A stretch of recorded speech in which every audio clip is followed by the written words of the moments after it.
ওং নমো ভগবতে বাসুদেবায়।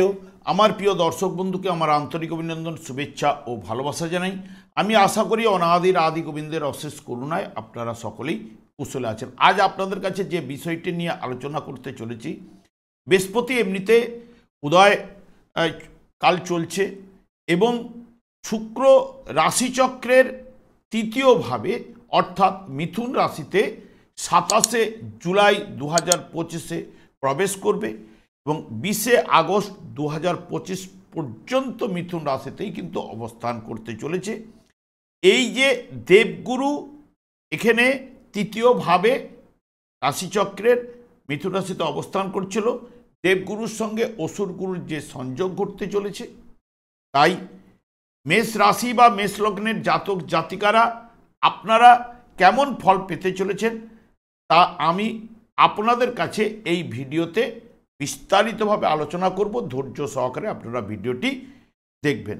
শুক্র ও বৃহস্পতির এই যে সংযোগ প্রতি 10 থেকে 15 মাসে একবার কিন্তু ঘটে। শুক্র ও বৃহস্পতি এই দুই গ্রহকে সূর্যাস্তের পরে পশ্চিম আকাশে দুটি উজ্জ্বল গ্রহ হিসেবে দেখা যাবে এবং বহু দূরে অবস্থান করলেও যেন মনে হবে একজন একজনকে স্পর্শ করছে। শুক্র হচ্ছে পার্থিব জগতের যাবতীয় সুখ, সমৃদ্ধি, সম্পদ, ঐশ্বর্য, জাঁকজমক, বিলাসিতা ইত্যাদি ইত্যাদির কারক গ্রহ এবং বৃহস্পতিও তেমনি জ্ঞান, সমৃদ্ধি, সন্তান, ধন, ঐশ্বর্য, গুরু এবং আধ্যাত্মিকতার কারক। এবং বৃহস্পতি এবং শুক্র দুজনেই কিন্তু জ্যোতিষশাস্ত্রে নৈসর্গিক শুভকারক গ্রহ। এরপরেই আমি চলে আসছি, দেখুন মেষ রাশি সাপেক্ষে তৃতীয়ভাবে শুক্র এবং বৃহস্পতি রাশি চক্রে অবস্থান করছে। এখানে বৃহস্পতি আগে থেকেই গোচরে অবস্থান করছিল। গোচরে ঠিক বৃহস্পতি শুভ ফল সেরকম প্রদান করতে পারে না এই তৃতীয়ভাবে, কিন্তু যেই না শুক্র এই জায়গায় প্রবেশ করলে আপনারা কি কি ফল পাবেন সেটাই বিস্তারিতভাবে আলোচনা করব। কিন্তু বর্তমানে বৃহস্পতি কিন্তু আদ্রা নক্ষত্রে 12ই আগস্ট পর্যন্ত অবস্থান করবে। এই আদ্রা নক্ষত্রের অধিপতি গ্রহ রাহু। এমনিতেই এটি মিথুন রাশিটি হচ্ছে দ্ব্যর্থক রাশি। দ্ব্যর্থক রাশিতে অবস্থান করছে বৃহস্পতি, নিজেও দ্ব্যর্থক রাশির অধিপতি গ্রহ। তাই এই আদ্রা নক্ষত্রের মধ্যে পাবেন কিন্তু আপনারা পরিবর্তনশীলতা কিন্তু আপনাদের মধ্যে আসবেই। এই অর্থে দেখবেন অনেকের যেহেতু বৃহস্পতি ধনকারক গ্রহ, এই যে আবগারি শুল্ক বিভাগে বা ক্রিমিনাল তদন্তকারী ডিপার্টমেন্টের কাজকর্মের সাথে যুক্ত যারা, অনেকেই কিন্তু থাকার জায়গাটা কিন্তু নিয়ে আসবে, যাদের কর্মভাব এই জায়গাটায় পড়েছে তাদের ক্ষেত্রে। বৃহস্পতিও যখন 12ই আগস্টের পরে পুনর্বসু নক্ষত্রে নিজের নক্ষত্রে প্রবেশ করবে। নিজের নক্ষত্রে প্রবেশ করা মানেই রাশিচক্রের বৃহস্পতি হচ্ছে নবম এবং দ্বাদশ ভাবের অধিপতি এবং এখানে যেহেতু বৃহস্পতি বুধের ঘরে বসছে, বুধও তৃতীয় ষষ্ঠপতি বুধেরও সঙ্গে যুক্ত হচ্ছে এবং সেই কারণে এবং শুক্র এখানে এবার যুক্ত হচ্ছে।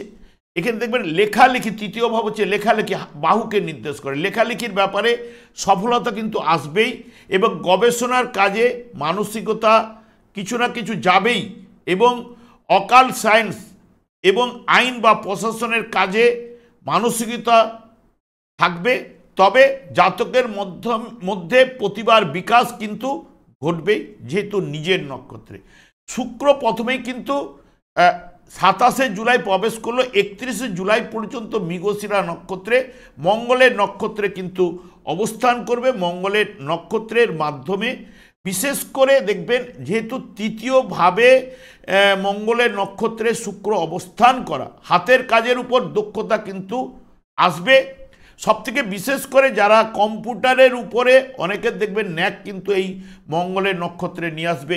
ছোটোখাটো ভ্রমণও দিতে পারে, বৃহস্পতির সঙ্গে যুক্ত হচ্ছে এবং তীর্থে ভ্রমণ এবং ভাই বোন, যেহেতু ভাতৃকারক গ্রহ, ভাই বোনের সাথে সুসম্পর্ক এবং একাধিক প্রণয়ে আপনারা জড়িয়ে পড়তে পারেন। যেহেতু শুক্র ন্যাচারাল জোডিয়ার দ্বিতীয় সপ্তমপতি, বুধও ন্যাচারাল জোডিয়ার তৃতীয় ষষ্ঠপতি এবং এখানে মঙ্গলও আপনাদের রাশিচক্রের প্রথম এবং অষ্টমপতি হওয়ার কারণে এখানে একাধিক প্রণয়ের ক্ষেত্রে জড়িয়ে যাওয়ার সম্ভাবনাও কিন্তু থাকছে। শুক্র এখানে যখন আদ্রা নক্ষত্রে প্রবেশ করবে, দেখবেন এখানে শুক্র কিন্তু 11ই আগস্ট পর্যন্ত অবস্থান করবে আদ্রা নক্ষত্রে, আর ওদিকেও বৃহস্পতিও কিন্তু আদ্রা নক্ষত্রে 12ই আগস্ট পর্যন্ত কিন্তু অবস্থান করবে। এই জায়গাটায় খুবই ভাইটাল পয়েন্ট হচ্ছে শুক্র এমনিতে এটা বুধের ঘর, দুজনেই শুক্র এবং বৃহস্পতি নৈসর্গিক শুভ কারক গ্রহ এবং শুক্র বন্ধু ঘরে অবস্থান করছে এবং শুক্র রাশিচক্রের দ্বাদশভাবে অর্থাৎ মীন রাশিতে তুঙ্গস্থ হয় বৃহস্পতির ঘরে এবং সেই জায়গায় এখন রাহু কিন্তু বৃহস্পতির ঘরে দ্বাদশ ভাবের উপরে দৃষ্টিও থাকছে এবং শুক্র বুধের ফলটা এখানে বিশেষভাবে বিশেষ করে দেবে যারা ইলেকট্রিকের কাজকর্মের সঙ্গে যুক্ত রয়েছেন বা কম্পিউটার মেরামতির কাজে ব্যবসার সুবাদে আপনাদের অনেকের ক্ষেত্রে আয় বাড়বে। তবে কর্ম করলেও মনের চাহিদা কিন্তু সেই মতো মিটবে না। তবে আপনাদের যদি কারো যদি মাসি পিসি থাকলে কারো দ্বিবিবাহের যোগও কিন্তু অনেক সময় নিয়ে আসে। শুক্র পুনর্বসু নক্ষত্রে যখন প্রবেশ করবে তখন বৃহস্পতিও কিন্তু নিজের নক্ষত্রে অর্থাৎ পুনর্বসু নক্ষত্রেও কিন্তু থাকবে।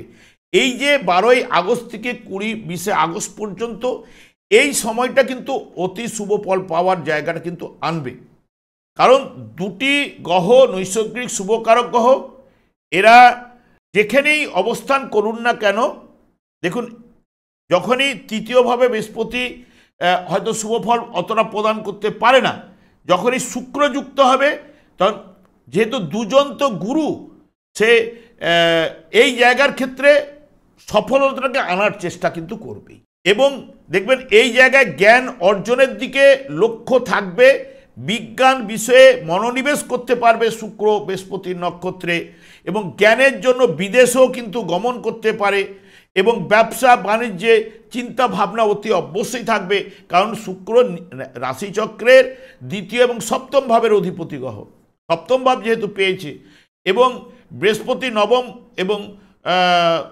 দ্বাদশ ভাবের অধিপতি গ্রহ হলেও এখানে যেটা এবং দেখবেন উপদিষ্টামূলক কাজকর্মে যুক্ত থাকতে পারেন, একাধিক প্রেমে আপনারা জড়িয়ে পড়তে পারেন যেহেতু প্রেমের কারক গ্রহ শুক্র এবং সংসার জীবন কিন্তু এখানে ভালো কিন্তু দেখাবেই।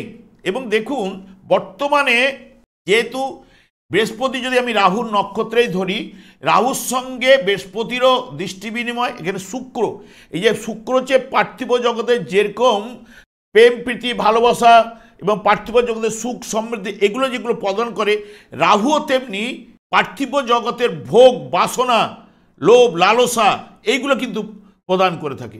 যেহেতু রাহুর বৃহস্পতি নক্ষত্রে কিন্তু বর্তমানে অবস্থান করছে, তাহলে রাহুরও কিছুটা কুপ্রভাব এবং এবং আপনাদের থেকে লাভভাবে অবস্থান করছে, মানে সফলতার জায়গায় অবস্থান করছে এবং মেষ রাশির ক্ষেত্রে। সেই কারণে এখানে বৃহস্পতি যখন রাহুর নক্ষত্রে, দেখুন বৃহস্পতি এমনিতে তৃতীয়ভাবে অবস্থান করলো, নবম আপনাদের ক্ষেত্রে দ্বাদশপতি এবং রাহুর নক্ষত্রের দশম এবং একাদশ, তাহলে কাজকর্মের সফলতা ভাগ্যের উন্নতি রাহুর নক্ষত্রে দেওয়ার চেষ্টা করবে এবং শুক্র এই জায়গায় প্রথমের দিকটায় দেখবেন যেহেতু মঙ্গলের নক্ষত্রে থাকার কারণে, তবে ঠিক 1 তারিখের পর থেকে 1 তারিখে 1 আগস্ট থেকে বৃহস্পতি শুক্র রাহুর নক্ষত্রে যাবে, তাই ওইটুকু টাইমের মধ্যে দেখবেন কারো অপ্রত্যাশিতভাবে হঠাৎ লাভ কিন্তু ঘটাতে পারে মঙ্গলের নক্ষত্রে, যেহেতু মঙ্গল অষ্টম ভাবেরও নির্দেশক, যেহেতু শুক্র আপনাদের মঙ্গলের নক্ষত্রে থাকায়, সেই কারণে ওই সময় অপ্রত্যাশিতভাবে কিছু না কিছু অর্থ আপনাদের আসতে পারে ঠিক 27শে জুলাই থেকে 31শে জুলাই এর মধ্যে। এবং তারপরেই কিন্তু এই জায়গায় রাহুর নক্ষত্রে শুক্র প্রবেশ করে যাবে, বৃহস্পতিও রাহুর নক্ষত্রেই অবস্থান করছে, তখন দেখবেন কাজকর্মের উন্নতির জায়গাটা কিন্তু নিয়ে আসবে। এবং বিশেষ করে কর্মক্ষেত্রে পদোন্নতি, ট্রান্সফার, প্রমোশন এইগুলো কিন্তু ঘটবার সম্ভাবনা ওই সময় অনেকের ক্ষেত্রে ঠিক 12-11 আগস্ট পর্যন্ত যোগগুলো থাকবে। এবং আয়ের ক্ষেত্রে বাড়বে, যেহেতু শুক্র দ্বিতীয় ভাব অর্থের জায়গাটাকে দেখছে এবং সপ্তম ভাব, যারা বিয়ে করলে দেখবেন গুণবতী স্ত্রী লাভের সম্ভাবনা বা স্ত্রীর ভাগ্যে জাতকের উন্নতি এইগুলো কিন্তু নিয়ে আসার সম্ভাবনা দেবে। এবং ব্যবসা, যেহেতু সপ্তম ভাব ব্যবসা বাণিজ্যে উন্নতি সফলতা এইগুলো কিন্তু নিয়ে আসবে, যেহেতু শুক্র সপ্তম ভাবের নির্দেশক। এবং রাশিচক্রের দ্বাদশ ভাব বৃহস্পতি নির্দেশ করলেও দেখুন দ্বাদশ ভাবও কিন্তু ব্যবসার সঙ্গে উন্নতি কিন্তু ঘটায় আমদানি রপ্তানির ক্ষেত্রে। এবং দ্বাদশ ভাবে যেহেতু শুক্র কিন্তু তুঙ্গস্থ হয়, শুক্র দ্বাদশ ভাবে রাশিচক্রে দ্বাদশ ভাবেই তুঙ্গস্থ হয়, তাহলে শুভ ফলগুলো উঠে আসার সম্ভাবনা এবং সকলের পছন্দর আপনারা পাত্র হতে পারেন। আর ভাগ্য উন্নতি অতি অবশ্যই ঘটবে। উচ্চশিক্ষার ক্ষেত্রে নবম ভাব দ্বাদশ ভাব উচ্চশিক্ষার ক্ষেত্রে শুভফল রয়েছে। এবং বৃহস্পতি এবং শুক্র দুজনে বিজ্ঞান বিষয়ের উপরে দক্ষতা আনবার, গবেষণামূলক কাজকর্মের জায়গায় উন্নতি আনার জায়গাগুলো কিন্তু নিয়ে আসতে পারে। সবথেকে বিশেষ করে দেখবেন যখনই আপনাদের ক্ষেত্রে শুক্র বৃহস্পতির নক্ষত্রে ঢুকবে, বৃহস্পতিও বৃহস্পতির নক্ষত্রে যখন পুনর্বসু নক্ষত্রে অবস্থান করবে 12 আগস্ট থেকে 20 আগস্ট পর্যন্ত, এই সময়টা কিন্তু অতি শুভ ফলটা উঠে আসার সম্ভাবনা দেবে। দেখবেন ওই সময় কর্মক্ষেত্রে বা কর্মলাভের যোগ আনতে পারে, আয় বাড়বে, ব্যবসা বাণিজ্যে উন্নতি সফলতা, গুণবতী বা ভাগ্যবতী কোনো স্ত্রী আপনারা পেতে পারেন, স্ত্রী লাভের জায়গা, যারা বিয়ে করতে যাবেন সকলের পছন্দের পাত্র হবেন, ভাগ্য উন্নতি ঘটবে, ঈশ্বরের উপর বিশ্বাস থাকবে, আধ্যাত্মিকতার দিকে মন যাবে। কারণ যেহেতু দুজনেই কিন্তু যেহেতু গুরু, আধ্যাত্মিকতার দিকে মন তো যাওয়ার সম্ভাবনা বেশি। উচ্চশিক্ষায় সফলতা এইগুলো কিন্তু বুদ্ধিমূলক কাজকর্মে অগ্রগতি, প্রভাব প্রতিপত্তি, লাভ এগুলো কিন্তু আনবে। তবে মনে রাখতে হবে যে যার জন্মকুণ্ডলিতে বৃহস্পতি এবং শুক্র যদি অশুভভাবে অবস্থান করে থাকে তাহলে কিন্তু সেই মতো শুভ ফল তাদের ক্ষেত্রে কিন্তু উঠে আসবে না। এই যেগুলো বলে গেলাম অপোজিট ফলগুলো পাওয়ার সম্ভাবনা। এবং যারা দেখবেন কাজকর্ম করছেন, হয়তো রিটায়ার করেছেন, এই যে পেনশন পাওয়ার জায়গাটা প্রচণ্ড বিলম্ব করাবে, কাজকর্মে বাধা বিপত্তি, যেন অশুভ প্রভাব যেগুলো যদি থাকলে তাদের ক্ষেত্রে অশুভ জায়গাগুলো কিন্তু নিয়ে আসবে। নচেত কিন্তু বৃহস্পতি এবং শুক্র এবং রাহুও কিন্তু এই জায়গায় দৃষ্টি দিচ্ছে, তাহলে রাহুও কিন্তু কিছুটা, যেহেতু শুক্র এবং রাহুর সংযোগ কিন্তু শুভ সংযোগ বলা হয়, বৃহস্পতির সঙ্গে যুক্ত হচ্ছে এবং রাহু বৃহস্পতির নক্ষত্রে জন্মকালীন যদি আপনাদের ক্ষেত্রে রাহু যদি শুভ বলবান থাকে, এই সময়ের ক্ষেত্রে আপনাদের শনির ঢাইয়া চলুক, এই শনি সাড়ে সাথী চলুক, শনি বক্রতা আরম্ভ করছে, কিন্তু যেহেতু শুক্র আপনাদের দ্বিতীয় পতি, অর্থপতি, ধনপতি এবং ধনকারক, যেহেতু বৃহস্পতি ধনকারক গ্রহের সঙ্গে সংযোগ ঘটবে, এই আর্থিক উন্নতি হঠাৎ লাভ একটা পাওয়ার সম্ভাবনা দিতে পারে। যারা লটারি ফাটকা শেয়ারের সঙ্গে, শেয়ার মার্কেটের সঙ্গে যুক্ত রয়েছেন বা কাজ কেটে থাকেন তাদের ক্ষেত্রে আসার সম্ভাবনা দিতে পারে। তবে বিশেষ করে মঙ্গলের নক্ষত্রটাতে বেশি সুটেবল নিয়ে আসতে পারে।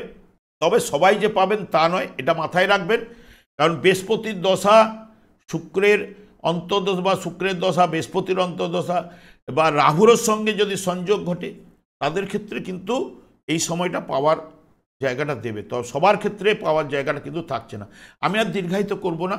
আমি আচার্য কমলশাস্ত্রী প্রত্যেক বুধবার এবং শুক্রবার সন্ধ্যা 8:30 এই চ্যানেলেই লাইভ অনুষ্ঠান নিয়ে উপস্থিত হই। ঠিক ওই সময় আমাকে ফোন করলে যদি যাদের ডেট অফ বার্থ রয়েছে তারাও ফোন করতে পারেন, যাদের ডেট অফ বার্থ নেই তারাও ফোন করতে পারেন। ওই সময় ফোন করলে নিজেদের ভাগ্য বিষয়ে জানতে পারবেন। তাছাড়া বিভিন্ন ধরনের ভিডিও আপলোড করে থাকি, সেগুলি পাওয়ার জন্য আমার চ্যানেলটিকে সাবস্ক্রাইব করে বেল আইকনে ক্লিক করে রাখুন। যখনই আমি লাইভ অনুষ্ঠান বা যে কোনো ভিডিও আপলোড করলে আপনাদের নোটিফিকেশন পৌঁছে। আমি অনাদির আদি গোবিন্দের কাছে প্রার্থনা করি আপনারা ভালো থাকুন, সুস্থ থাকুন, আনন্দে থাকুন। আজ এই পর্যন্ত, পরের ভিডিওতে দেখা হচ্ছে। নমস্কার।